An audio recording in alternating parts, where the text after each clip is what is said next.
Okay,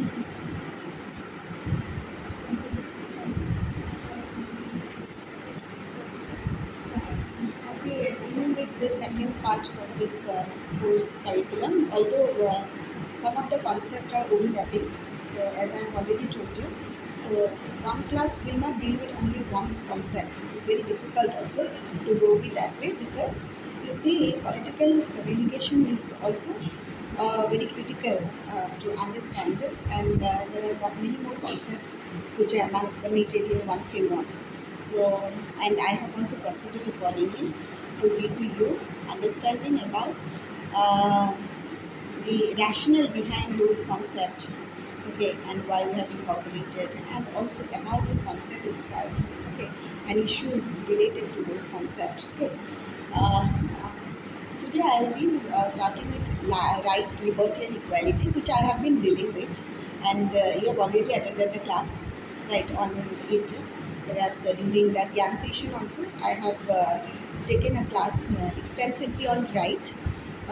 But you see that any class on right cannot be uh, like a singular class. So you can have different dimensions to incorporate. Okay, and when you talk about the rights in Indian context, there are so many issues related to rights of the individual, rights of the communities, first generation rights, second generation rights, and also issues related to liberty, equality, and justice, which are also coterminous or also correlated with the right. So when we talk about rights, basically we simply understand right as endowment, right? As endowment, we can say these are privileges, but these are not privileges. These are some natural endowment. You can say these are natural endowment, enjoyment of which will make our life rich and dignified, and hence we need to, according to us, we should enjoy that right.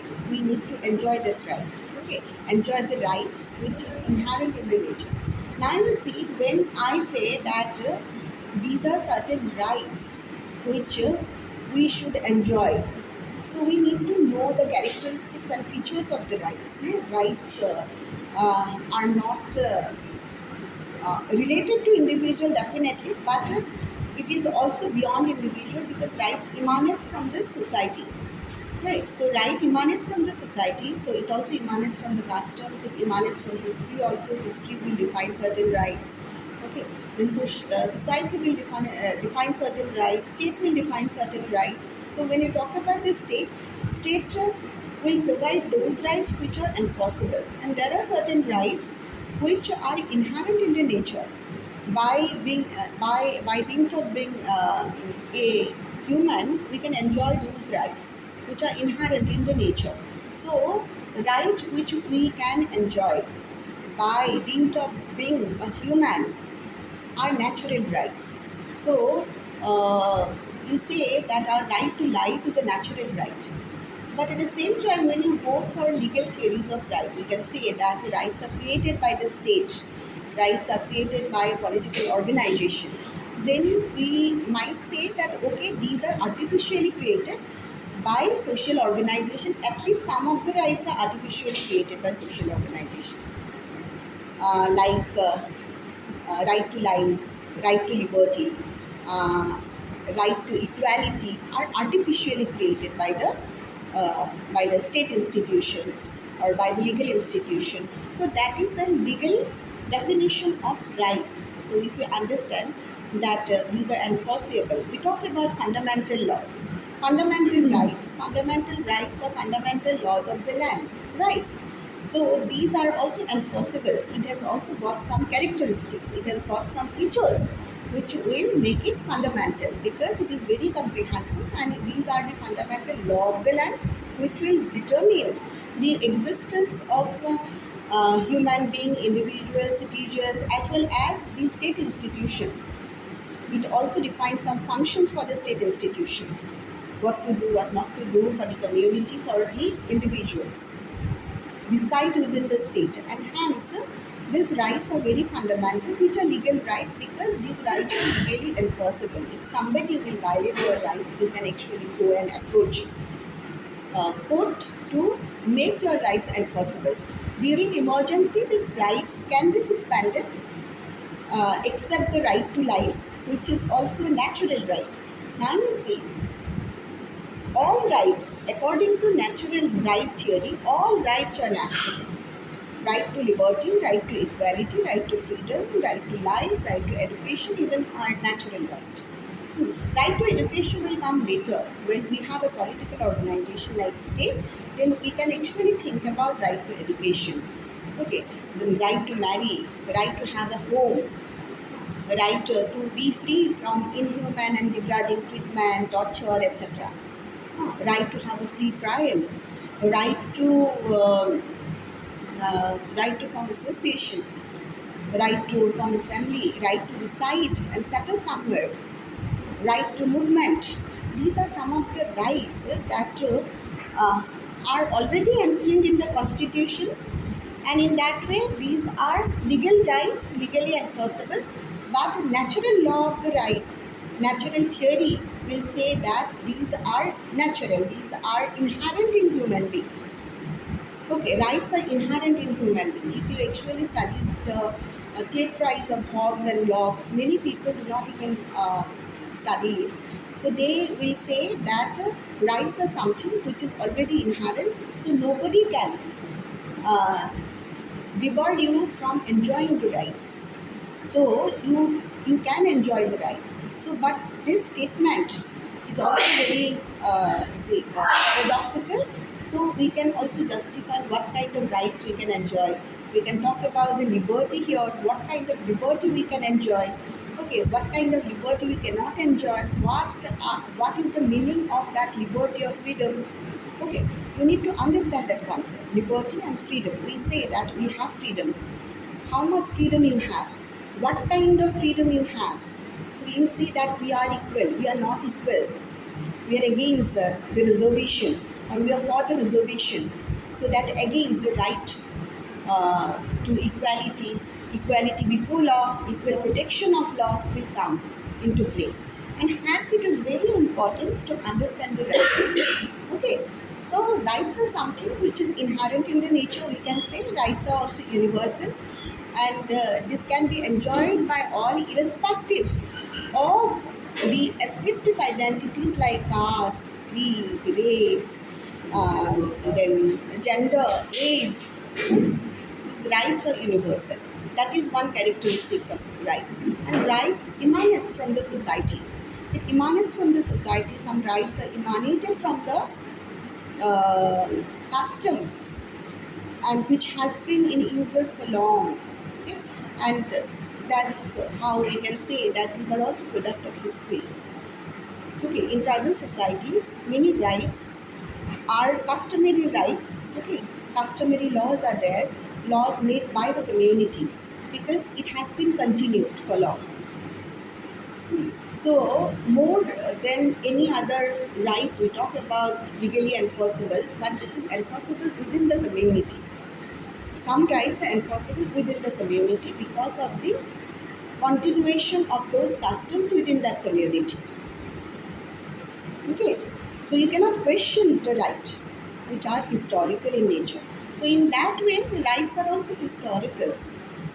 Okay, rights are social, rights are historical, rights are custom based, rights are natural, as I have told you. Rights are also legal because it is enforceable by the court of law if it is made by the state. Certain rights are made by the state, but you see the natural right uh, framework will you see criticize the legal rights framework. They say that they are artificially creating the rights, but it is already inherent in the nature. We all have those endowments, we can enjoy it. Okay, so you will understand this concept very clearly when you understand the concept of liberty. Okay, and rights are also indivisible or inalienable from human being. So rights are overlated in the sense that how it is correlated and how it is overlapped. So you see that certain rights can be enjoyed just because another certain rights are existed. So it is so to to enjoy the right to, even right to education, you need to have equal opportunities, right? So these are also correlated. Equality before law, equal protection of law, which is also, like, it's a facilitator, work as a facilitator to the right to education, right to free press. We talk about freedom of opinion, freedom of expression. These are very important rights, but for that it is also very important to ensure right to life. Okay, so right to life has been mentioned as a fundamental rights in Article 21, but this is a natural right, right? But how it has been made legal rights, that if you take away someone's life, your life will also be taken away, like that way. So you will be imprisoned, lifetime imprisonment you will be suffering. So like that way, we can say that these are artificially created and legal enforcement. But that is a natural right, because you have inherited that right from nature. Okay. So when before we go to those fundamental rights, because we need to understand those rights, it is also very important to understand the generation of the right. So we have first generation of rights. Those are basically civil and political rights, we call, that came in 18th and 19th century. Then second generation of right came during Bolshevik Revolution. You know about Bolshevik Revolution? We call October Revolution, that came in 1917. There was corruption, and also you see famine and all. So people revolted against the capitalist, as well as the anarchic and totalitarian regime of Tsar, and that's what led to establishment of socio-economic rights, because people didn't have adequate food, people were starving, they were dying out of hunger, and they did not have a system to protect, their basic needs. Okay. They did not have, that equal wages. Okay. They did not have a very good condition to work. Okay, so everything came up during 1970s. Prior to it, rights were basically enshrined in civil and political rights.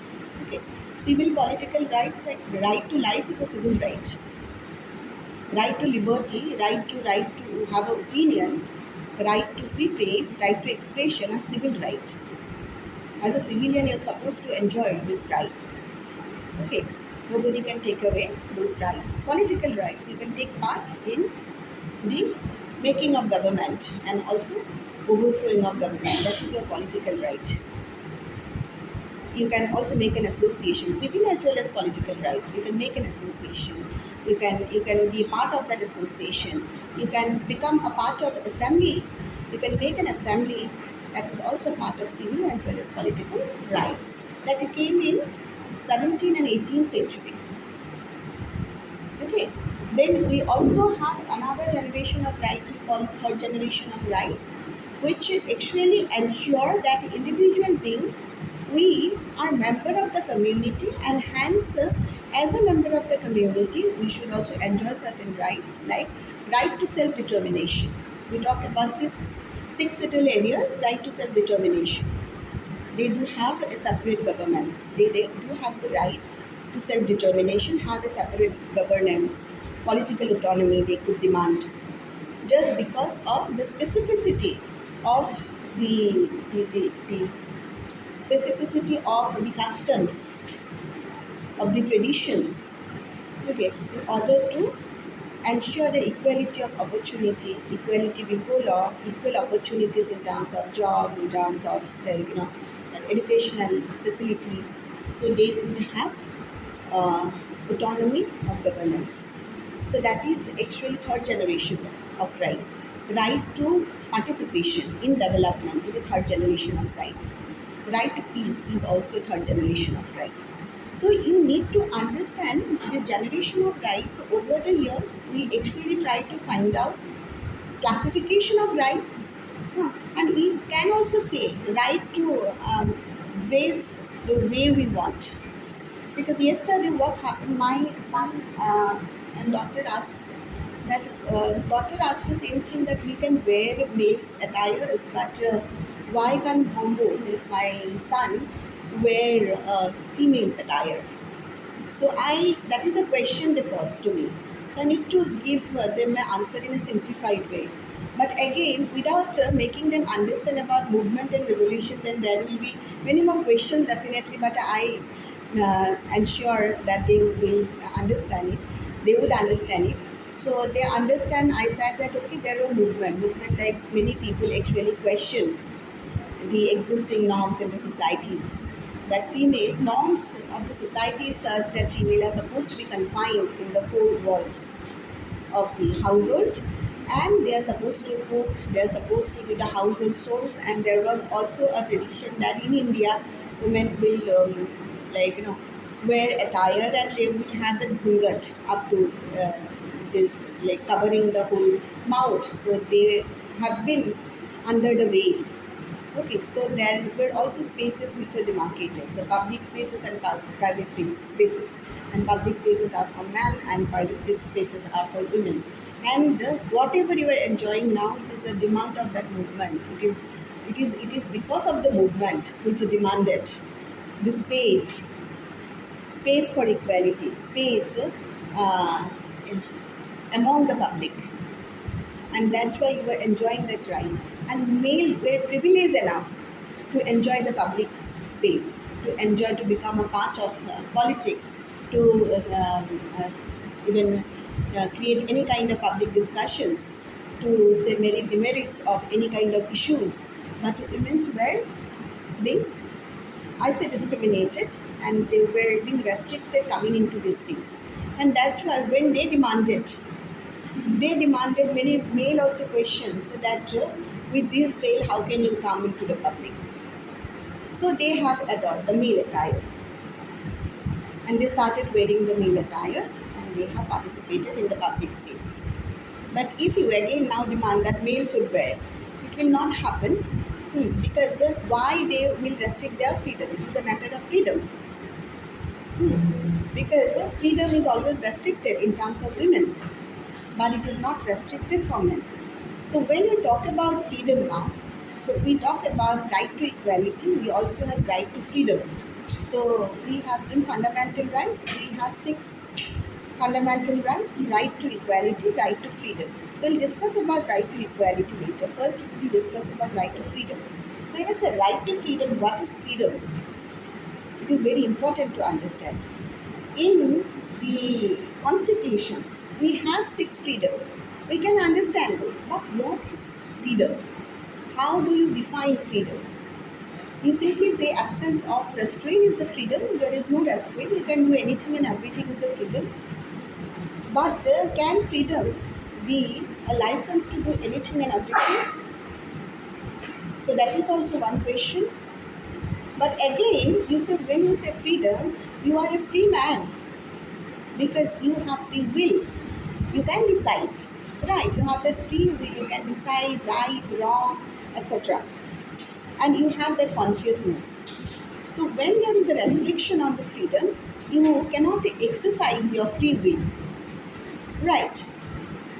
Hence, we need to understand certain concepts like negative liberty and positive liberty. So, if you read the Western scholars, J.S. Mill, he actually spoke about negative liberty. Freedom means negative liberty. Freedom means absence of any kind of restraint. Although there is a political organization and state which will uh, help you to realize the freedom, but will not intervene in realization of the freedom. So state will be there, help you facilitate realization of the freedom. So state can create opportunities that you can realize your freedom, you can enjoy your freedom. But state cannot prevent you from enjoying the freedom, from the realization of the freedom. So that's what was being enumerated by J.S. Mill. And he has also said that there are certain restrictions. Even if he said that freedom is free from restrictions, he said that restriction is masked on the freedom. And he has also put the restriction. Accordingly, he said that individual might have self-regarding action and other regarding action. Self-regarding action, he is free to wear everything. He's free or she's free to speak everything.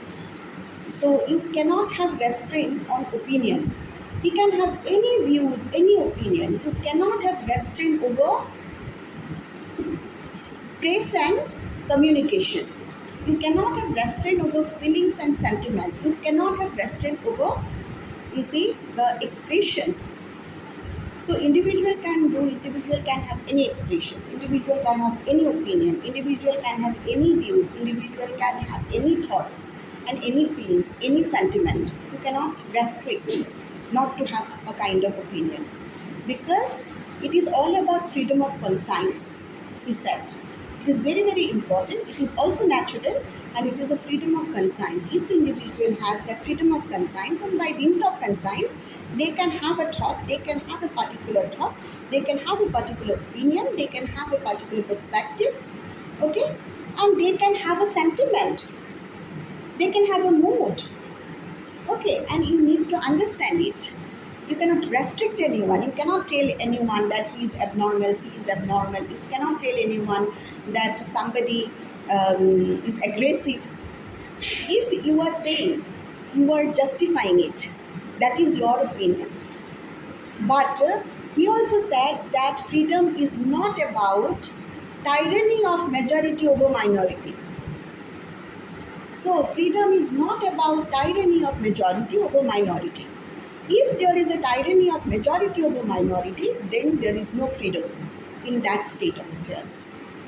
Okay, so if Socrates is pursuing one views and rest of the community pursuing another views, if Jesus Christ is pursuing one views, the rest of the communities are pursuing another views, and because of pursuing a different views, he is being killed and they are being killed, then this is not freedom, he said. Okay, so this is the philosophy of freedom. It is the philosophy of negative liberty. Okay, you understand? There should not be any discrimination. Negative liberty said that there should not be any discrimination based on a gender, place of residence, caste, creed. That is also about you see the class. Okay, your occupation, your trade, your profession, there should not be any restrictions. So he said that freedom of conscience is the utmost freedom and nobody can restrict it. According to J.S. Mill, you should read it because people do not read it. Without reading J.S. Mill, they try to interpret things. Okay, so he said that freedom of conscience, freedom of praise, freedom of communication, freedom of thought, expression and sentiment are the supreme freedom. You cannot touch those freedom. Okay, and he is the proponent of negative liberty. But he has also put restrictions on freedom. He said that it doesn't mean, okay, he has conscience, but it doesn't mean that he has also have his own conscience to commit suicide. When a person is on the verge of committing suicide, then there has to have intervention. You see, there has to have intervention. He demand intervention from the state then. Okay, and he said that certain people, suppose children are not supposed to have freedom just because of lack of maturity of their faculty.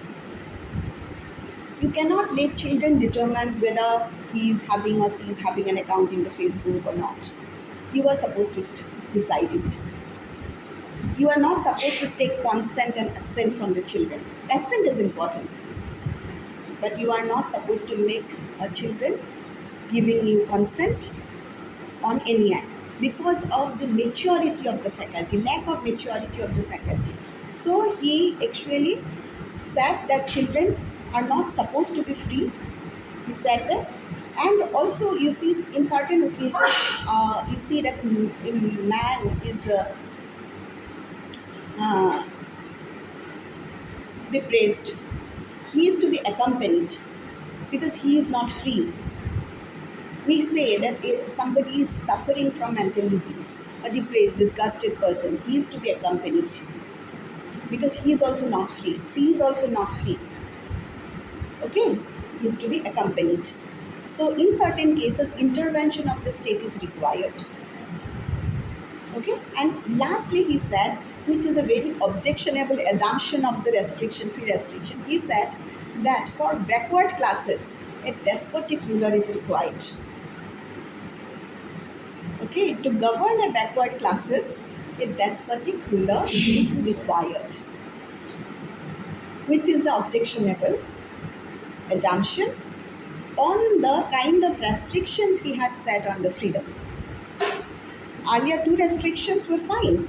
We know that a mentally imbalanced person is to be accompanied, and state intervention is required, community intervention is required, societal intervention is required. Hmm. Because he can cause harm to self-regarding activity. It is about self-regarding activity. So when you talk about negative liberty, it will actually say that what you are wearing should not bother anyone.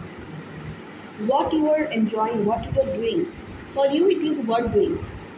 If somebody perceives it is not worth doing, don't need to explain them. But positive freedom will say that freedom should be enjoyed in accompanied with others. It cannot be enjoyed alone. This is by T.S. Green. T.H. Green has said it's a positive freedom. There should be absence of privileges, and state intervention is also required. And you can do anything worth doing along with others. So it is more about other regarding freedom. But J.S. Mill spoke more about self-regarding freedom, also as well as other regarding freedom. So if I am shouting here, it might also disturb the atmosphere of the next room. Okay, so that is other regarding freedom. So I need to restrict myself. Okay, but conscience is to be mine. That conscience I have to. But to certain extent, there might be also intervention. Okay, so that could be arranged. So I love the concept of negative freedom in that way, negative liberty. Okay, so when you understand the freedom, you also need to understand the philosophy behind it. Okay, so there are six freedoms we are given in the constitutions. We are enjoying six freedom. Like one is freedom of praise, right? Freedom of praise, but reasonable restriction is imposed in view of, you see, this security, integrity of the nations, right? Security of the nation, to maintain the sovereignty of the nations, the integrity of the nations, okay, and morality of the individuals, and also, you see, in view of maintaining friendly relation with other states, etc., and not to incite any communal tensions and chaos in the society. So you need to restrict thinking about the sovereignty of the country. At the same time, those words, morality, security of the state, sovereignty of the state, are not objectively defined. And hence you can call anyone anti-national. You can call everything offensive. You are talking about offensive. What does that word offensive define? It's not being enumerated. What do you define by morality is not enumerated. What we define by, you see, this sovereignty or integrity of the country. So we can understand from our common sense, integrity of the country. There should not be any secessionist movement. There should not be any chaos and conflict in the society. There should not be any civil wars. Okay, but it is not being defined in the constitution, and hence these are very intricate and critical issues, complicated issues to understand. Okay? We talk about the freedom of association. Freedom of association is also very, very important. You can be part of any association. You can form an association for the general interest of the community, and provided that the association will not work against the interest of the state. That is a kind of reasonable restriction which is being imposed upon. Freedom to move. You can move anywhere across India, but you need to restrict yourself moving to the six schedule areas. There are certain restrictions are provided in all environments are there because of the specificity of the land, specificity of the territory, specificity of their demands and claims. But there is a freedom of movement across India. Okay, freedom to form an assembly, assemble, or freedom to assemble. So you can gather, but you are not supposed to bear arm and all. Once there was also right to bear arms, immunities, but now it is not considered as a freedom. So you can actually um gather somewhere. You can have a discourse, have a discussions, even for your own creative development, spiritual development. So why we need that freedom? We need that freedom of gathering, association, assembly for our spiritual development, for our creative development. When you say creative development and spiritual development, it is not something related to religions. So you work um, for creation of any art. You create something that is also a kind of spiritual development. Let me tell you. You create an art. You create a piece of art. That is a kind of spiritual development, and nobody can take that right from you. Okay, so you assemble, you gather somewhere, that is also important for spiritual development, and nobody can tell that no, you cannot assemble here. You cannot make any associations. Okay, you cannot gather. Hmm. So because you say that these are natural rights, and also it is enshrined in the constitution, legal rights at the same time. Legally impossible. You can also reside and settle anywhere, except in tribal areas you need permission.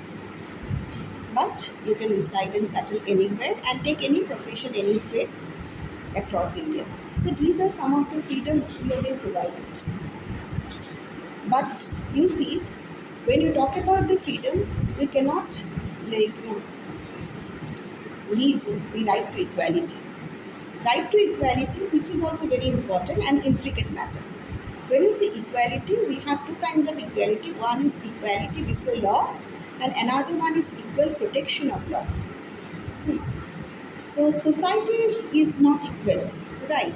When you talk about equality, the concept of equality, so we born in different communities, different families, and that's what has made us unequal, right? So society is not equal, but we are thinking about right to equality. But it is important. It is important to realize the democracy, to realize the freedom, and also to establish other rights. When you talk about religious right, minority rights, okay, cultural rights, huh, then it is very important to ensure equality before law and equal protection of law. Now you see, equality before law has come from English common law. So we have actually adhered that principle from English common law, and equal protection of law is a American principle. So when we talk about equality before law, everybody is equal in front of the law. So law see everyone on equal footing. But we have certain exceptions.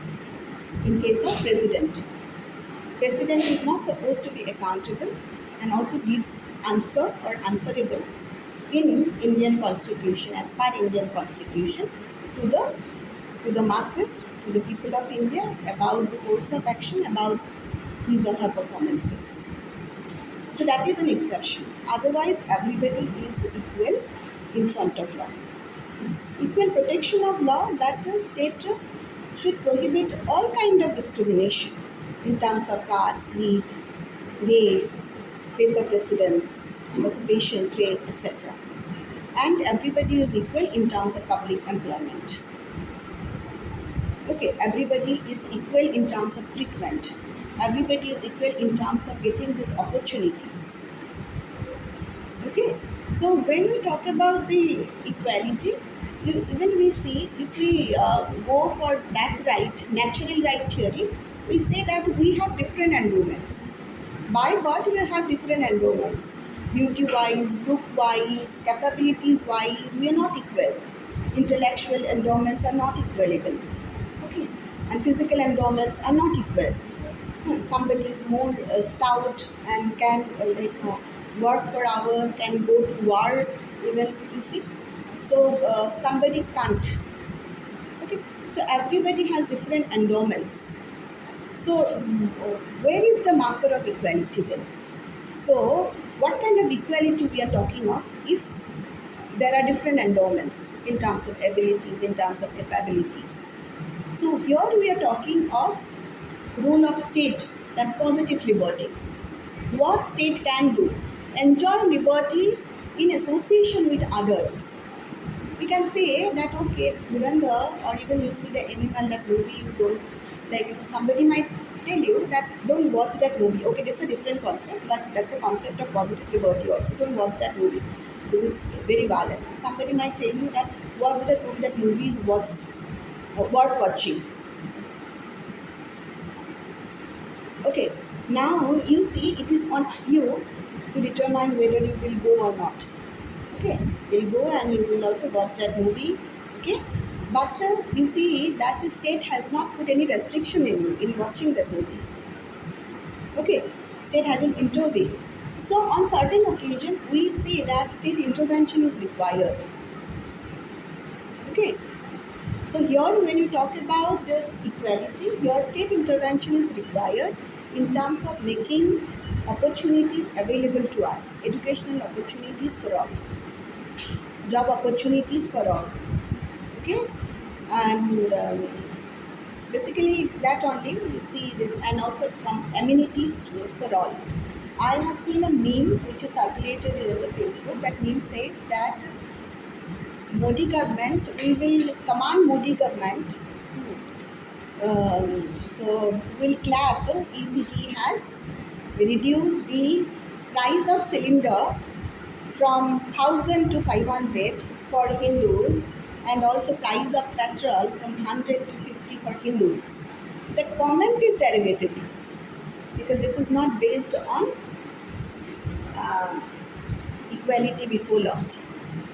Right, but at the same time, you see why that kind of meme has been circulated, because of the principle, because of the propaganda, right? So we have a why factor because they are promoted, they are incited communalism. They have made hate speeches, spreading across the country, and try to create communal imbalances between the communities, among the minorities even. And that's why this kind of memes have circulated. You see the consequence of actions. Okay, a kind of philosophy which you have. We talk about a socialistic state.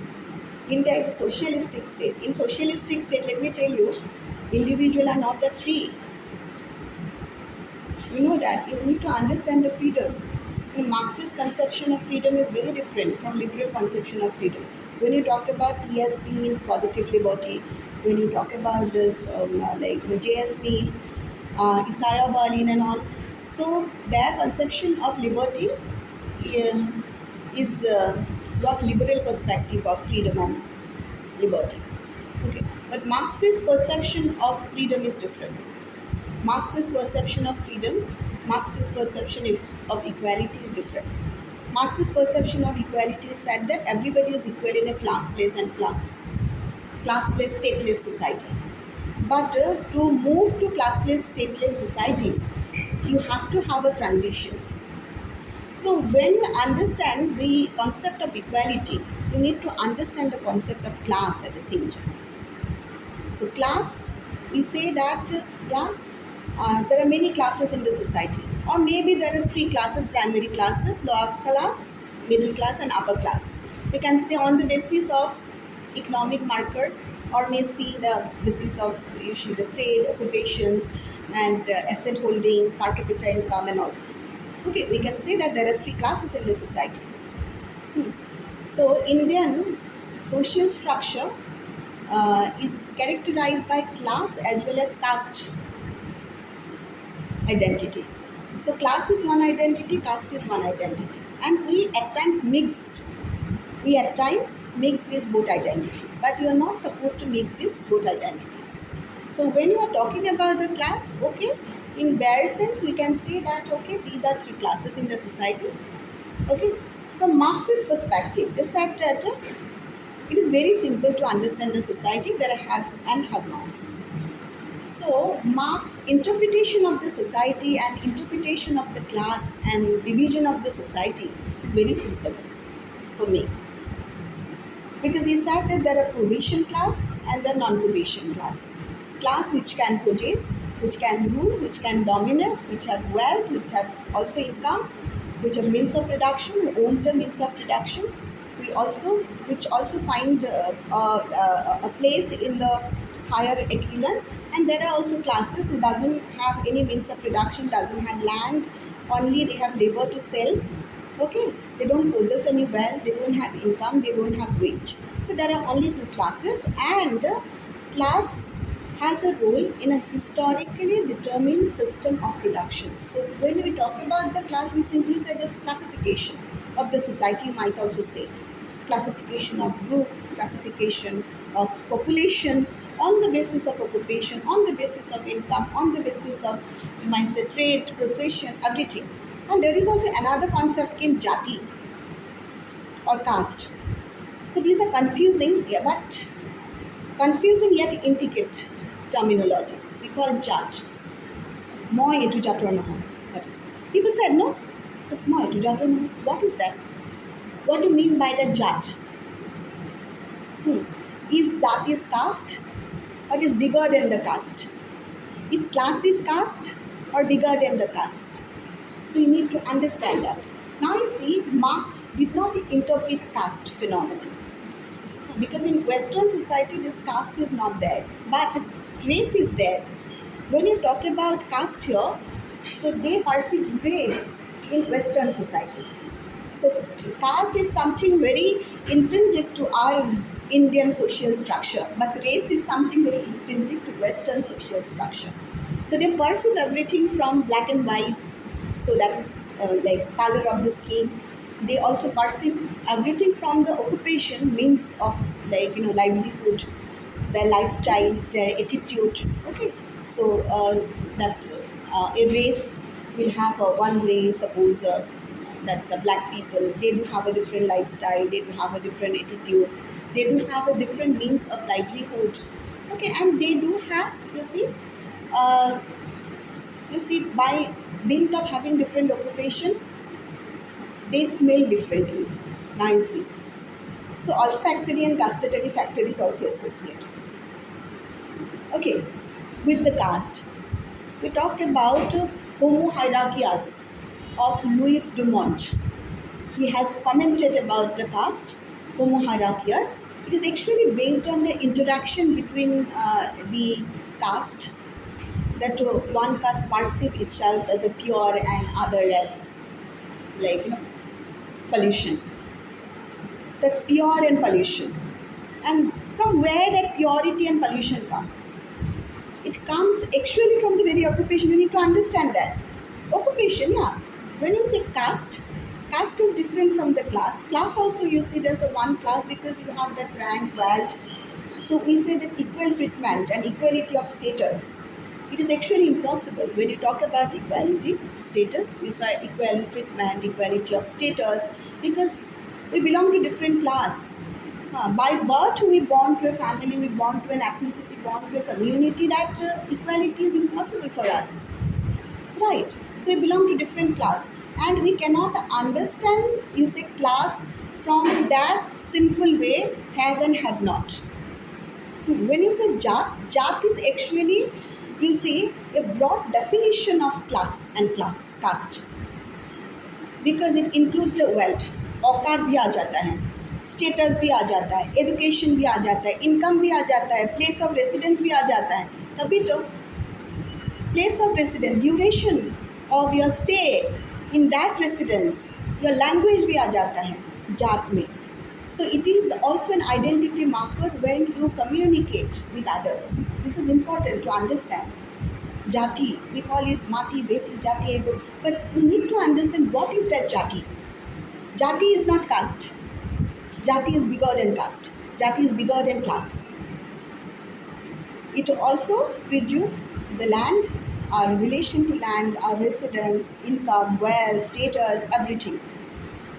You may not get a definition in Google even, but that's what my perception.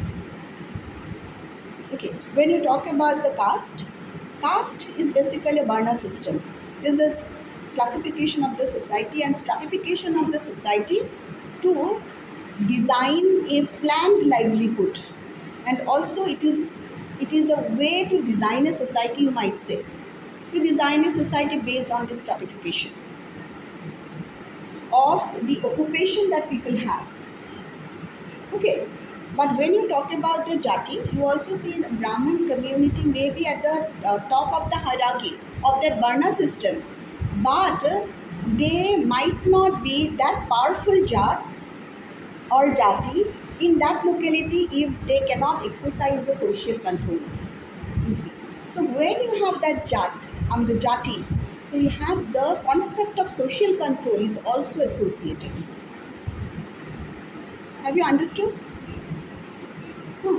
So jati, concept of social control, wealth, rank, education, your religion, your region, geography you belong to, the language, everything comes into being. Your dominations, your concentration in that locality, it is different from caste. It is different from that varnashram dharma. We call it varnashram dharma, it's different from that.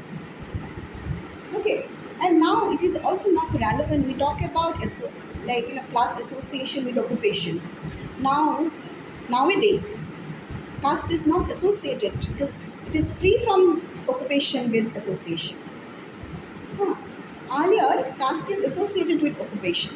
That one caste will priestly communities will always preach. Then caste communities will involve in military, ruling the state and all. Then we also Kshatriya communities. Then we have the Vaishya communities. They will be the creator of wealth basically, will be engaged in business and agriculture activities. And then Sudra communities are the cleaner basically. Artisan communities are also Kudras. There are also fifth category, those are untouchable. Fifth category is the artisans are the Kudras, and fifth categories are untouchables. Those are the scavengers. You see. Huh. Now, purity concept is associated mostly with these untouchables, huh, and partly with these sudras, but basically. So that was the varnashram dharma. But you see that we don't advocate, but we should know it. There is also concept of Sanskritization. Sanskritization is there that came in uh, and that was propounded by M.S. Srinivas. Talk about Sanskritize. So he said that Brahmins are the role model. So other castes should follow the Brahmins, and there is an upward mobility, and they can also attain the Brahmanhood. Why? My question is why? Why you are trying to assimilate? Why you are trying to erode the customs, the very ethnicity, the very basic, the very specificity of one particular community. Why they need to Sanskritize? Yeah, they can Sanskritize, but they don't need to attain Brahmanhood. Okay, don't make someone a role model. This is what I perceive. You have your own opinion because you have your own conscience, right? You're free to exercise your conscience. You see that you see that somebody is consuming meat. So you see that there SC community, ST community are consuming meat, and Brahman they don't consume meat. So hence, just because we have a role model, I'll Sanskritize even my food practices and I'll stop eating meat. No, let them come and eat meat along with me. I can also see that, right? So you see that this is a concept. Sanskritization is concept. In Orissa, you see, local government has already banned this meat, any kind of feast meat. In 2026 is Republic Day.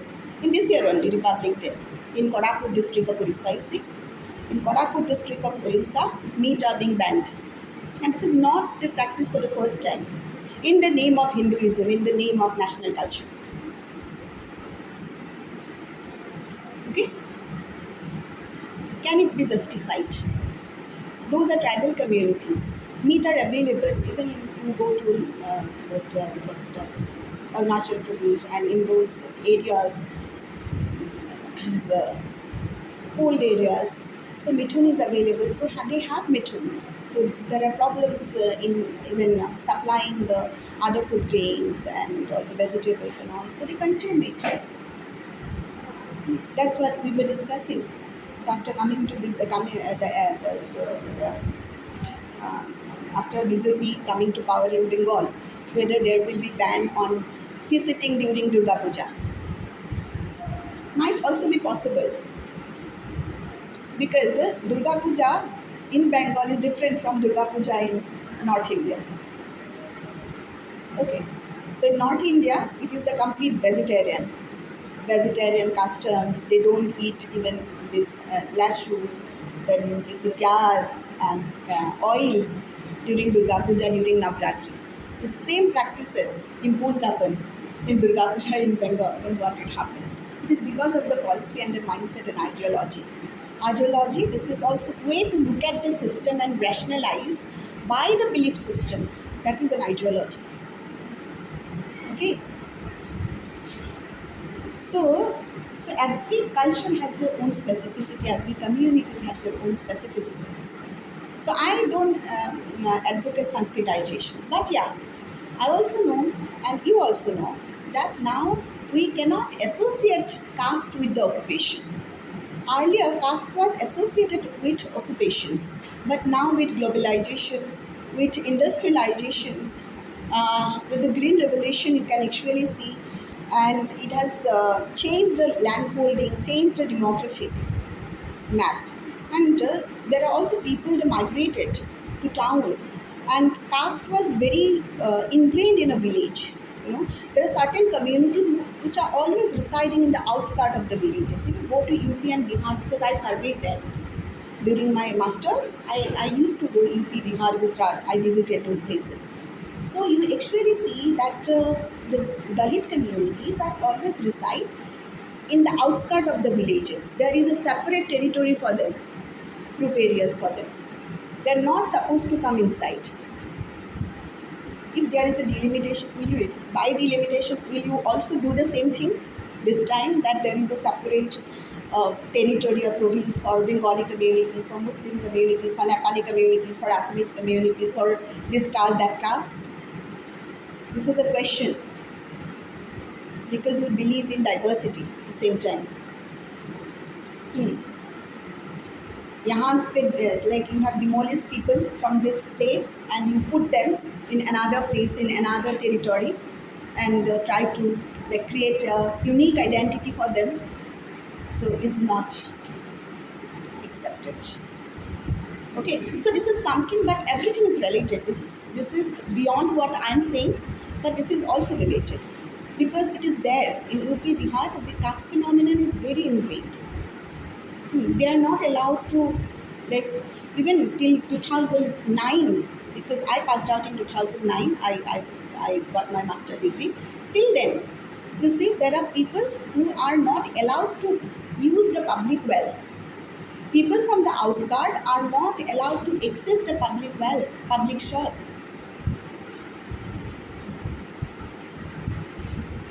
Okay, ये हमारा है, यहाँ नहीं आ सकते तुम, ये territory हमारा है, तुम क्यों आओगे? Because you smell bad, you smell stingy, just because you work in that collecting the, like, you know, manure, feces, and they are cleaning the society, so you are not entitled to enter into our territory, and they are giving the service to you.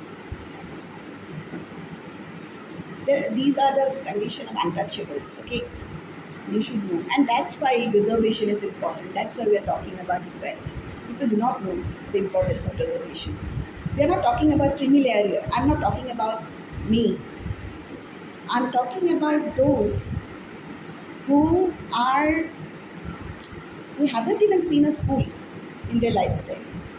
Their fathers, their grandfathers, their mother, grandmother, they haven't even uh, seen the premise of the school, and perhaps they might be the first generation of, you see, yeah, it's not 11 yet, no? So they might be the first generation of students. And there are communities they don't even encourage that people, first generation people, to come out and study. We're talking about reservation. We don't want to make reservation on a carry forward basis. Reservation should be there in entering into an education, but not in terms of promotion, maybe not in terms of passing out. Okay, but give reservation at least for one stage and for first generation of the community. Hmm. So you also you will see in my we are supposed to be general. Okay, Malakar community. There are Malakar communities which are like for maybe Sudras also, but the Malakar community is a general community. But in Haju, they are concentrated in Haju. Hmm. People said that they come from. Many people said that they come from Maharashtra. Few people also said that they come from Maharashtra, settled in Bengal. From Bengal, they have moved to Haju. Okay, and there are also Malakar communities in Bengal. There are also Malakar communities in Bihar. But we are different. We are Assamese only because learn Assamese. We have internalized or whatever, but we are not Bengali communities. We are Assamese communities. And we related to Mandir because when this Mandir during 15th century only, this Hayagri Madhav Mandir, even this pre-Ahom period, we are being brought. Many people said that we are being brought here because our work is related to Mandir. So we usually make the malas and all. Okay. So in that way we are artisan also, but we did not have any kind of uh, certificate to show our backwardness. But most of the families were backward. When I was a child, I have actually seen, and that's why my father has a very good job, and hence he come out from the village. He has been helping the community to get the SC certificate. Okay, based on the indicators set by the Mandal Commission, 1997 or 98, general community of Malakar got the SC certificate and become SC. And after that, you actually see the community has evolved. They have got more educations. They have got jobs also. Okay, and there are buildings which are also erected. But prior to it, if you see the condition, there is not even a bed to sleep. We got it because in our family also, so there are some disparities like bigger families. Okay, so somebody did not even get anything. There is no education. Okay, so my papa has also toiled. So my father happened to be the first generation educators. After that, we came in. But my father fought for that community, Malakar community out there in Haju, along with other Malakar. There is also Thanistra Malakar who happened to be ABC. This is my uncle. Okay, so they worked there. So, but their first generation. They happen to be first generation or maybe second generation. So in that way, I'm the third generation educators of that community. But there are also communities. So you see that they don't have to think about which generations they're sending, which generation of progenies they're sending to school, which generation of progeny they're like that propelling to do a government job. Hence, we need the reservation. We don't need reservation for criminal. We need reservation for those who are historically being, you see, backward. Certain communities, you see, you have, when you discuss reservation has to be on the basis of economic cutoff. That's what we understand. Reservation has to be on the basis of individual cutoff. And there is also preferential treatment. There is also affirmative actions. There is also protective discrimination. These are some of the measures to make equality, formal equality, which is mentioned in the constitution, to become real equality. So reservation is a kind of positive discrimination. You see, economic cutoff is there. The cutoff has been set that a community so found uh, scoring uh, this much, which will put that whole community as a backward community on the basis of indicators. So we need to understand the indicators of the Mandal. Prior to Mandal Commission, we also have Kalelkar Commission. Okay, Kalelkar Commission also came out with a report saying that around 2000 or 2200 communities are backward across India. But when they submitted the report, they didn't discuss things with state government. So state government has a different survey. Many state government they carry out survey on their own and they also have their own report. They said that they might also say that we do not have any backward communities. But when you talk about the Khalelka, that's a national commission. Mandal Commission, National Commission, to identify the criteria of backwardness. They have put 11 criteria to identify the backwardness of one particular community. Okay, they said that okay, one community, the educational criteria, economic criteria, social criteria. If you talk about the social criteria, okay, you see that women are engaged in informal sector of activities. That is one criteria. That is also in terms of marriage, you might say that 25% women and 10% male in the rural areas, or 10% male and 5% women in urban areas marry early before 17, before they attain the age of 18, before they reach the age of 18. And also they are considered socially backward. Socially backward in the hierarchy, in Varnashram Dharma also, even if they claim that we are not a part of Varnashram Dharma, or we might be or like the second and the third one, but you see, just because of your economic condition, you are considered backward. Okay, so this is a social indicator of backwardness according to Mandal Commission. There are also educational criteria to identify the backwardness. When you say the educational criteria, like you see that 15%, like 25% people, that is also above state average, within the age bracket of 5 to 15 didn't even attend school, never go to school. There are also 25% people, that is also above state average, haven't passed the matriculation exams, and 25% people above state average haven't even have also dropped out after entering into the school. So these are some of the educational criteria. Then economic criteria is also there. Economic criteria, they do not have access to safe drinking water within the 5 kilometer and 10 kilometer radius. Okay, family income, asset and expenditure is very low. That is also below the state average, 25% below state average. There is also a rank and grade that state has determined. 25% below the state average, their family income, expenditure and all. So, like that way, if you read those 11 indicators, you could actually find those indicators are the identifier of backwardness. But it is also severely criticized. What basis you have put those indicators? Because Mandal hasn't differentiate caste and the class. Many castes are also coming into the class, backward class. Like you see, this Yadav, Rajput of Bihar are not backward, but Rajput of Gujarat are backward. Patels of Bihar are backward, but Patels of Gujarat are not backward.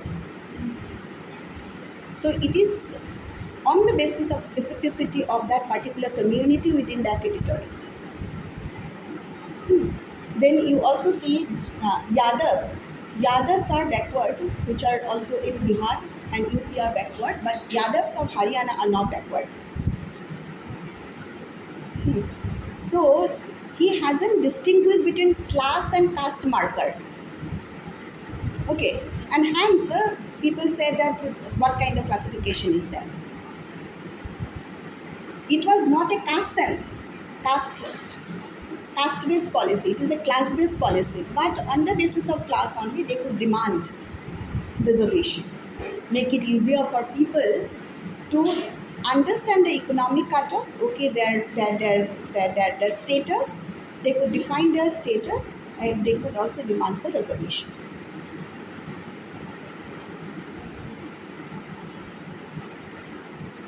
Okay, so it is like that.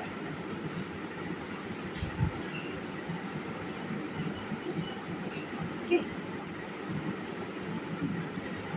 hence it is important when you understand the reservations, the kind of reserve. We talk about affirmative actions, like we can say uh, scholarship, free hostel, free lodging, free boarding. These are affirmative actions which are being taken. Okay, then with preferential treatment, okay, is there if two students are competing for exams, and reserve candidate will be preferred if they acquire the same marks, then preferential treatment will be given to the reserve category. And a person who has scored a reserve candidate scored on the basis of merit, he is not supposed to be considered as a reserve category. He should be given place on the basis of merit only. So this is also been mentioned. So in that way, your that reserve, it will not create a kind of, you see, discrimination even to the unreserved category. You might also say preferential treatment might create a discrimination, but when a reserve category will get the score, or will appear in entrance, pass the exams, or even you see that get the job on the basis of merit, he will be considered in unreserved category, not considered in reserved category. Okay, so that reservation, that quota is being, like, that eliminated, means it is not being highlighted, so another one can come to uh, get reservation, benefits of reservation. So it is about impartial allocation of benefits. When you talk about reservation, it is also equal share among equals, and also equal unequal shares among unequals. Are you getting? Unequal shares or even equal shares among unequals, and equal shares among equals. From who are equal, you give them equal benefits. Who are unequal, for them you also need to create discrimination. You discriminate someone in order to create equality among the unequal. So that is the principle of protective discrimination or reservation. We call it reservation or reverse discrimination or protective discrimination. You might also question why one class at the expense of other. So that is a question. So it is a matter of efficiency. But you see that there is a huge class war and caste war happened during 1960s between that Reddis and Kamayas in even Andhra Pradesh and southern part of India, even in northern part of India, among the caste Hindus and Dalits. Okay, and also this Reddy communities, they consider themselves as taking the load of civilizations, and the SCs are burden of civilization. They themselves make the comments like that way. They are the burden of civilization. Okay, and that's why reservation is important. But there is also politicization which is happening around the caste politics. We need to stop that. But you see, caste is being institutionalized by the Monroe Commission report. Okay, so it is important to understand the class caste mixtures, because when you talk about the class is different from caste. Okay, class is again, you see, a distinguished group. When you find distinguish yourself in the social hierarchy from other group, so it determines your relationship with other group. It also determines your relationship with means of productions. It determines um, your mode of acquiring the social wealth and how you actually acquire the social wealth. And it is also about your role in the social organization of that, system of hierarchy. So class is different from the caste in that way. Okay, So there can be like different class, pigeon class, okay, that doctor's class, engineers class. We talk about professionals class. In that way also, we can say that, but it has to be associated with the purpose, with a function, with the consciousness. So class is always to be associated with the consciousness. But here, unfortunately, caste is imposed to be associated with that consciousness. That consciousness is imposed on a caste, but caste is not anything to do with the consciousness and conscience. It is a stratification in the society, old stratification, Manu-based stratification. But class is something which is associated with the function, purpose, and consciousness. A family is also a class. It is created for reproduction of species. There are also other functions. Suppose you talk about caring, nurturing, thinking about the welfare of the members. Okay, so that's a class. Class of professions, we can say. So it has a purpose, it has a function. Okay, apart from the role in that social organization. So it's important, it's not yet over. I don't know whether you have found it interesting or not, but I'm finishing it off.